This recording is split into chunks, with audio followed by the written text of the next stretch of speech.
Carta aos Romanos, capítulo 12, versículo de 4 a 5, que diz assim: Pois assim como em um só corpo temos muitos membros e todos os membros não têm a mesma função, assim também nós, embora muitos, somos um só corpo em Cristo e cada membro está ligado a todos os outros. Ou seja, você que aceitou Jesus Cristo, foi justificado por ele, faz parte do corpo de Cristo e é um membro e está ligado a todos os outros membros. Preste atenção nessa palavra. Estamos, ou seja, ligados em todos os membros, certo? Então eu coloquei aqui, eu preciso reconhecer que sou ligada ao meu irmão. Eu não consigo sobreviver fora do corpo. Claro, se eu sou um membro, eu tenho que viver dentro do corpo. Não tem como sobreviver fora do corpo, né? E não consigo sobreviver se não estiver ligado à cabeça. Claro, corpo sem cabeça não existe. Então, vamos se dizer, se eu tenho o meu pulmão que está com complicações, né? Vamos dizer, da Covid, estou com falta de ar, eu preciso ter um tratamento. Se eu não estiver esse tratamento, vou acabar morrendo com falta de ar. Por quê? Porque os nossos órgãos precisam estar em bom funcionamento, saudáveis, para que eu tenha um corpo saudável. Apesar de ser só um órgão, mas todos os órgãos estão ligados entre eles. Entendeu agora? Ou seja, eu não consigo sobreviver fora do corpo.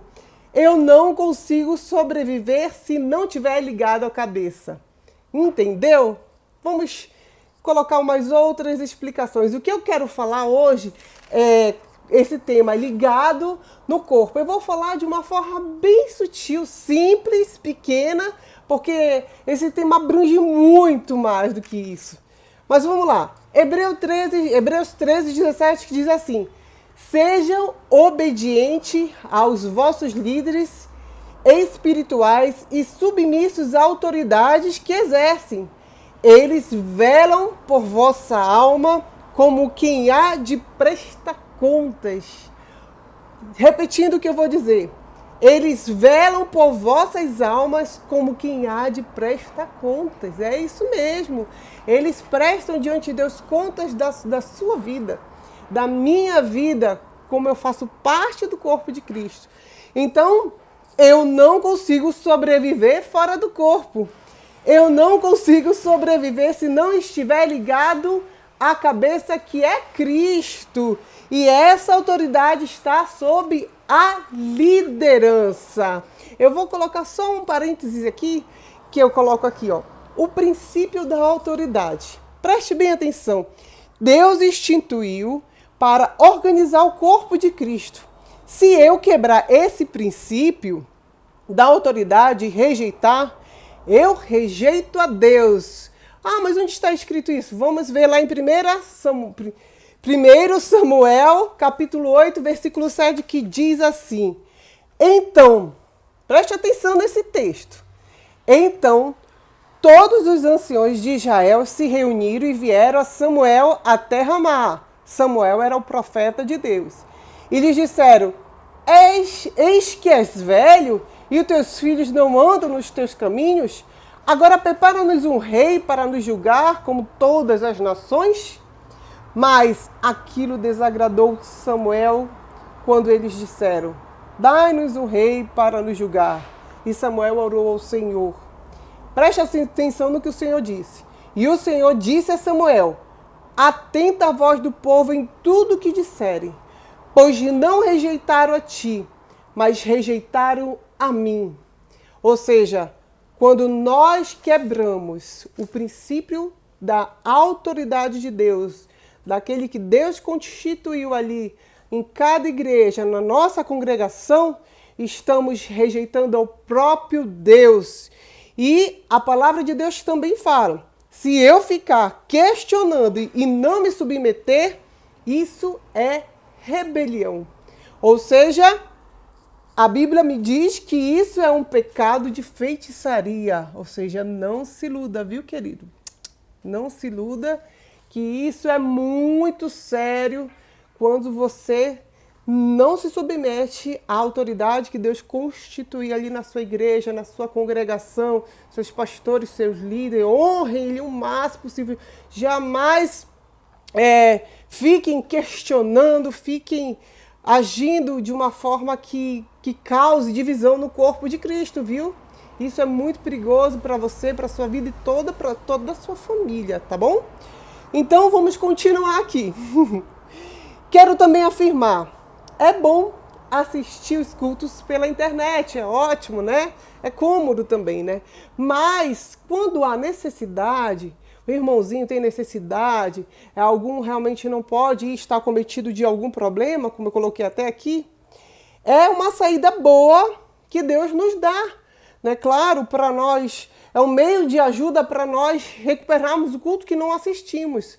Mas quando isso se torna uma motivação de virar costume, melhor dizendo, que dentro de você vira um costume, isso pode fazer você morrer espiritualmente, porque a palavra de Deus fala que temos que estar ligados, juntos, no corpo de Cristo.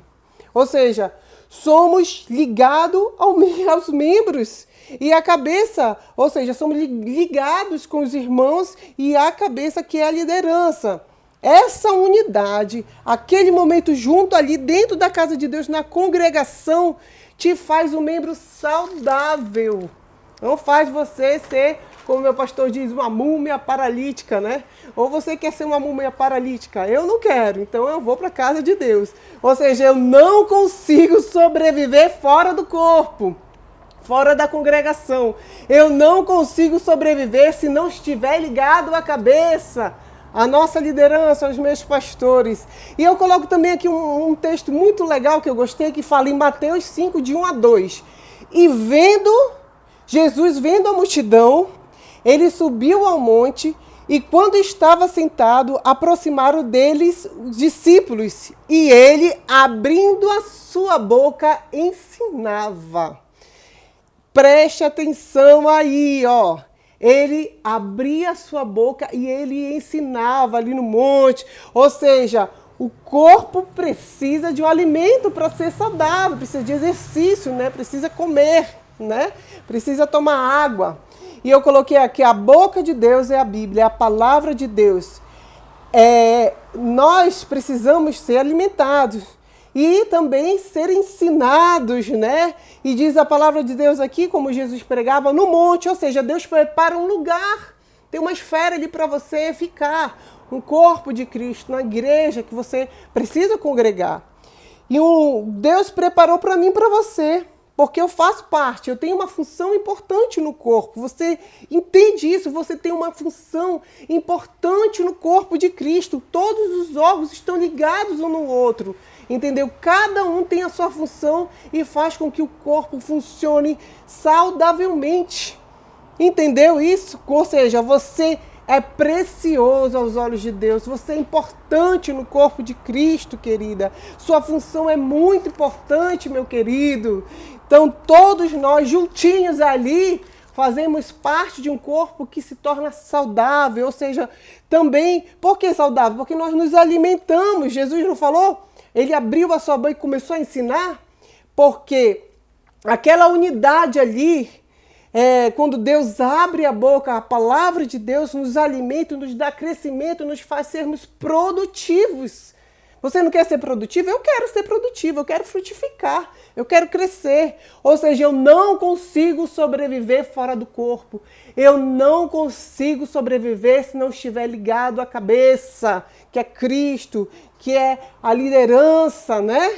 Então eu quero colocar mais aqui a Assembleia de Deus, a Assembleia dos Santos, a congregação, a unidade ali do corpo de Cristo. Nós estamos ligados, juntos, e nós recebemos de Deus, como diz em Hebreus 5,14, o alimento sólido para os adultos, os quais, pelo exercício constante da fé, tornam-se capazes de discernir tanto o bem quanto o mal, sendo assim, consideramos conhecidos ensinos básicos a respeito de Cristo, prossigamos rumo a maturidade, ou seja, nós vamos ser amadurecidos ali juntos, não é separado, não é distante, não é pela internet. A internet ajuda sim, é um meio bom, é um meio legal, justo, né? Mas se não tivermos ali, o corpo, o órgão vai morrer.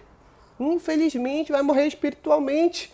Então, eu vou colocar aqui alguns alimentos que Deus nos dá no meio da congregação. Primeiro, Jesus está presente, né? A Bíblia fala assim, 1 ou 2 estamos juntinhos ali, Deus se faz presente, Deus se faz presente nos louvores, ou seja, a ação de Deus, ela é completamente inversa do seu devocional ali sozinho, do seu devocional ali com a sua família. E eu vou colocar aqui, olha o que Deus derrama, preste atenção.